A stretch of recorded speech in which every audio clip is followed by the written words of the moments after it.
بسم الله الرحمن الرحيم. الحمد لله وحده، والصلاة والسلام على من لا نبي بعده وبعد. اللهم صل على محمد وعلى آل محمد كما صليت على إبراهيم وعلى آل إبراهيم إنك حميد مجيد،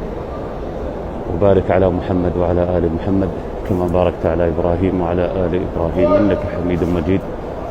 أسأل الله العظيم رب العرش العظيم لكل من يشاهد هذا الفيديو أو يسمع هذا الدعاء أو يؤمن عليه،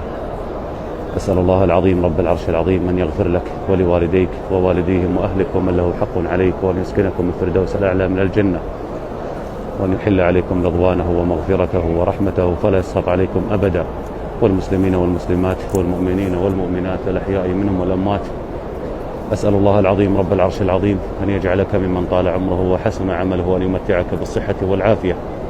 وأن يجعل لك من كل هم فرجا، ومن كل ضيق مخرجا، ومن كل بلاء عافية، ومن كل ذنب مغفرة، ومن كل دين قضاء، ومن كل مرض شفاء، ومن كل داء دواء، وأن يرزقك من حيث لا تحتسب، وأن يحقق آمالك وأحلامك وأمنياتك، وأن يسعدك سعادة لا تشقى بعدها أبدا، وأن يجعلك من أوفر عباده حظا ونصيبا وتوفيقا وسعادة، وأن يفتح لك أبواب الخير كلها، وأن يغلق عنك أبواب الشر كلها، وأن يحييك الحياة السعيدة الطيبة المباركة ومن تحب، وأن يشرح لك صدرك، وأن ييسر لك أمرك، وأن يرضيك وأن يرضى عنك، وأن يعطيك حتى يرضيك، وأن يهديك وأن